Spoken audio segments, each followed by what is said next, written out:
Scène 1. Pour trouver une première clé de lecture des événements que nous subissons tous, même si cela paraît à des degrés divers, rien de tel qu'une banale scène de la vie économique. N'importe qui provenant de n'importe quelle planète pourrait assister à cette scène. Cette scène est donc aussi vraie que la vie elle-même. Pas besoin de regarder par le trou de la serrure, d'imaginer. On va lui donner un nom, la bulle des ânes, en souvenir des nombreuses bulles de notre actualité. Cette histoire est empruntée à un expert en finance espagnol qui désirait expliquer la crise économique, mais l'expliquer d'une façon si simple que monsieur tout le monde puisse en comprendre les causes, donc aucune difficulté.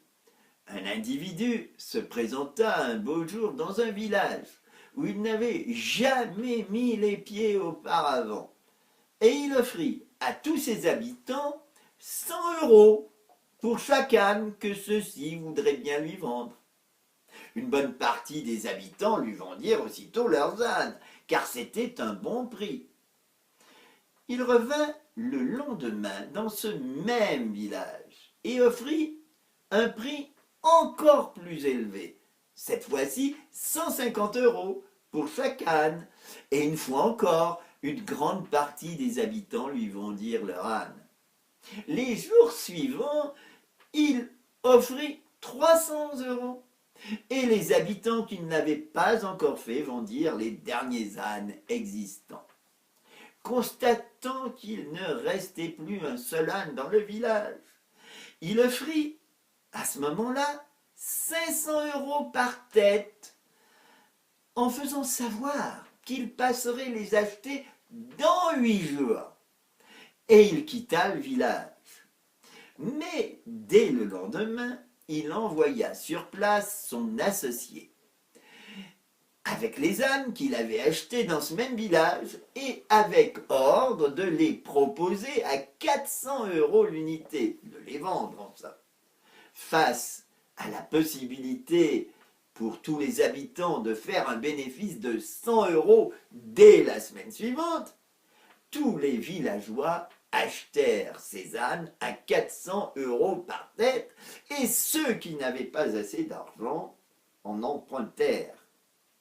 Au bout du compte, les habitants du village achetèrent tous les ânes du village, et même alentour, comme il fallait s'y attendre. Cet associé disparut, tout comme avait disparu son collègue, et plus jamais on ne les revit. Premier résultat, le village se retrouva plein d'ânes et endetté jusqu'au cou. Observons maintenant la suite des événements.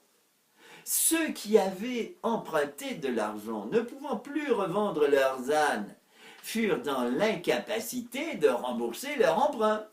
Et ceux qui avaient prêté l'argent vinrent se plaindre auprès de la municipalité en expliquant que s'ils ne rentraient pas dans leurs fonds, ils seraient ruinés, et comme ils ne pourraient plus continuer à prêter de l'argent, c'est tout le village qui connaîtrait la ruine. Bien que les prêteurs ne se retrouvent pas en banqueroute, et pour qu'ils ne s'y retrouvent pas, le maire, au lieu de donner de l'argent aux habitants du village pour payer leurs dettes, le donna aux prêteurs. Mais ces derniers, même après avoir retrouvé une grande partie de leurs fonds, ne firent pas un trait sur les dettes des habitants du village, lequel continua à être en somme tout aussi endetté qu'auparavant. Le maire, du coup, dilapida le budget de la commune, laquelle se retrouva également endettée. Alors, il se tourna vers les autres communes, leur demanda de l'argent, mais ces dernières lui répondirent qu'elles ne pouvaient pas l'aider parce qu'elle était, elle, ruinée, et elle n'était donc pas sûre de pouvoir récupérer les sommes qu'elle lui prêterait. Nouveau résultat, les petits malins du début de l'histoire, vous le voyez, sont pleins aux as. Les prêteurs ont vu leur gain assuré, et désormais, un tas de gens leur verseront les remboursements d'emprunts avec des intérêts, et ces prêteurs auront en outre un titre de propriété sur des ânes, mais désormais dévalués, avec lesquels jamais les habitants du village, du coup, ne parviendraient un jour à éponger la totalité de leurs dettes.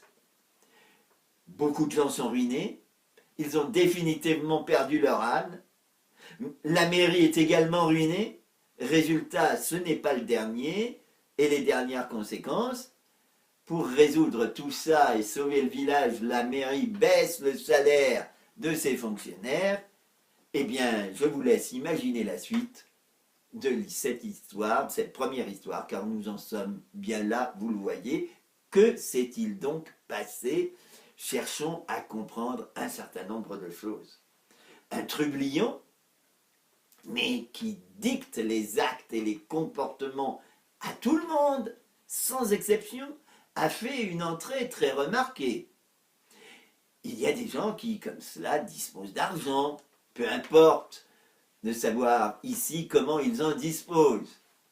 Aujourd'hui, le monde croule sous des masses d'argent invraisemblables, et tout le monde est au courant. Celui qui, comme son compère d'ailleurs, en dispose, détient en somme un pouvoir matérialisé par cet argent. Il en fait usage, il le dirige vers tel ou tel, qui bien sûr est consentant. Mais son but, c'est bien de gagner de l'argent. En termes économiques, on devrait dire produire de l'argent. Et en face, ceux qui vendent leurs ânes, c'est-à-dire monnaient leurs biens, ont la même attitude, mais ils n'utilisent pas tout à fait les mêmes moyens. Eux aussi courent derrière l'argent. Personne ne réfléchit en somme à ce qu'est l'argent, ou encore la monnaie, à son usage. Dans l'action économique, l'argent n'est qu'un instrument, un moyen qui facilite les échanges. Il est le sang qui irrigue la circulation des biens, irrigation qui doit prendre la bonne direction pour atteindre son but. En économie, tout circule au travers d'échanges qui se relient les uns aux autres. Mais les hommes dans cette histoire, précisément, réalisent-ils de vrais échanges? À quoi sert l'échange normalement? À produire de l'argent? Sûrement pas. Chacun peut bien constater du coup la confusion énorme et grave entre le moyen et le but à poursuivre. Et nous le voyons chez tous les acteurs. En d'autres termes, leurs attitudes ne peuvent jamais être les bonnes. Elles sont inadaptées pour atteindre les vrais objectifs de l'économie. Remarquons surtout dès maintenant les trois grands absents du schéma. Il n'y a aucun travailleur. À quoi peut bien servir en effet le travail dans cette histoire? Inutile de créer des emplois en somme. Il n'y a pas non plus de consommateurs ayant des besoins et mobilisant parmi eux des travailleurs pour produire. Les hommes en définitive n'existent même pas, d'où la troisième absence. Surtout par dénaturation, absence de tous les échanges de biens et de services, moteurs et carburants de la vie économique des humains. Vous remarquez pourtant que tout le monde a agi et que tout le monde a réagi à ce qui se passait. Et pourtant, il n'y a aucune réalité. Ainsi, les comportements illustrés des principaux acteurs économiques montrent un monde quasiment de fous, totalement hors de la réalité, on est en plein délire. Les hommes réels sont éjectés du schéma. Les seuls acteurs, vraiment acteurs, qui prennent des initiatives, eh bien, vous l'avez remarqué, ce sont tous ceux qui vivent pour la dette ou pour s'endetter en croyant qu'ils vont s'enrichir. Naturellement, s'enrichir individuellement, donc les uns contre les autres. Et là, nous avons une autre piste à suivre pour comprendre. Pour approfondir cela, on peut remarquer également que les deux compères arrivent à être les seuls à déterminer les prix sur lesquels chacun se positionne. Vous remarquez que ce n'est pas l'économie qui fixe les prix. En termes financiers, il réalise ce que l'on a coutume d'appeler une prophétie autoréalisatrice. Un exemple, on fait penser qu'un État va devenir insolvable, pensez par exemple à la Grèce, tout se fait pour qu'il le devienne. Et chacun ne discute rien, chacun obéit à la peur du risque, qui fait qu'on ne regarde que vers la dette, c'est-à-dire en fait la décision spéculatrice des manipulateurs. Et cela se réalise. Dans l'exemple des ânes, nous avons bien un moyen très simple de comprendre ce qui se passe au niveau des circuits financiers complexes, qu'on ne sait plus à mettre en place comme un rideau d'épaisse fumée et que nous expliquerons un peu plus loin. Vous remarquez que chaque acteur joue en somme un jeu qu'on pourrait qualifier de perso, dit de la patate chaude. Très vite, c'est à qui refiler la dette.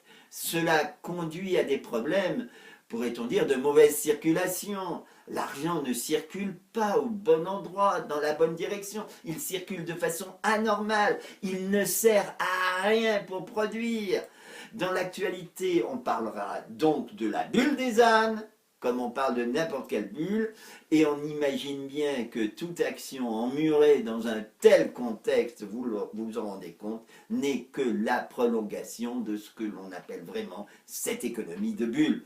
On ne va pas dans le bon sens. En somme, la production de richesse a été transmutée en production de dette, mieux que n'importe quel acte de sorcellerie. Recherchez ce nouveau but caché de l'économie, la dette en majuscule. C'est un travail d'initié puisque cela repose sur des idées fausses, irréelles de nos deux compères, dans l'exemple. Cela leur a permis de désorienter tous les comportements des autres hommes qui restent dans les étapes suivantes, totalement apeurés, hébétés et surtout à ne plus savoir que faire. Et pour ceux qui s'illusionnent encore qu'ils ont toujours la solution, il ne leur restera que ce qui est baptisé politique d'austérité, en réalité la répression financière.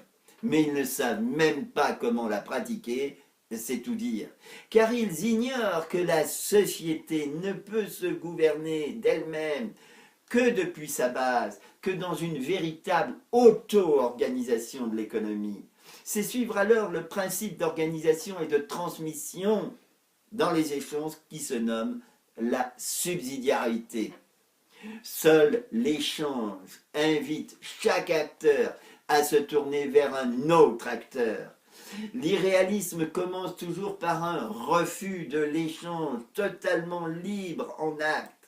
Or déjà cet exemple par les deux compères, comme l'attitude de la mairie, nous montre ce qu'est la situation que l'on appelle de monopole en termes économiques, qui ne se soumet pas aux règles de l'échange, une structure hiérarchique de domination, de rapport de force, véritable chantage à la survie.